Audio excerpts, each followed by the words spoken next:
बिस्मिल्लाहिर्रहमानिर्रहीम। फ़ालसा आजकल मार्केट में आ चुका है। माहिरीन का कहना है कि फ़ालसे का इस्तेमाल गर्मी की शिद्दत से महफूज रहने और प्यास बुझाने का अहम ज़रिया है। इसके फ़ायदे ये सर तसीर का हामिल फल है जिसकी वजह से मैदे की गर्मी, सीने की जलन, मसूड़ों से खून आना, मैदे के अल्सर और शुगर में कमी करता है। फ़ालसा मैदा और जिगर को तक़वियत देता है और जिस्म से गर्मी का इखराज करता है। फ़ालसा दिल को भी सेहतमंद रखता है।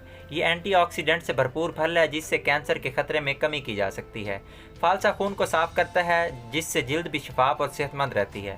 फ़ालसे का जूस निज़ाम हाजमा के लिए बेहतरीन है। ये निज़ाम हाजमा के अफ़वाल को कंट्रोल करता है, जिस्म को ठंडक पहुँचाने के साथ साथ जिस्म में पानी की कमी को भी दूर करता है। शदीद गर्मी और लौ में फ़ालसे का शरबत सन और स्ट्रोक से महफूज रखता है।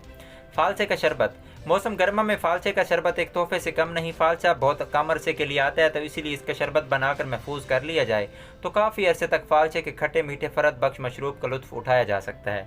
इसको बनाने का तरीका बहुत ही ज़्यादा आसान है, आप भी बना सकते हैं घर में। इसको बनाने का तरीका दर्ज झैल है। इसमें इस्तेमाल होने वाली जो चीज़ें हैं वो फ़ालसा है, चीनी है और पानी है।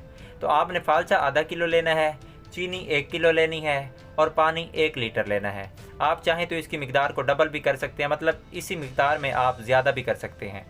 इसको तैयार करने का तरीका बहुत आसान है। एक खुले बर्तन में फ़ालसा डालकर इसे खूब अच्छी तरह से मसल लें या ब्लेंडर में डालकर ब्लेंड कर लें और फिर पानी डालकर बारीक कपड़े में छान लें। इसके बाद इसमें चीनी डालकर पकाएं और जब एक तार का शीरा तैयार हो जाए तो उतार लें। ठंडा होने पर शीशे की साफ बोतल में महफूज कर लें और जब ज़रूरत हो इसको इस्तेमाल कर सकते हैं।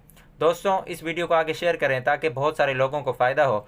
और अगर आपको वीडियो अच्छी लगती है तो वीडियो को लाइक करके चैनल को लाजमी सब्सक्राइब करिए करें। आपका बहुत शुक्रिया।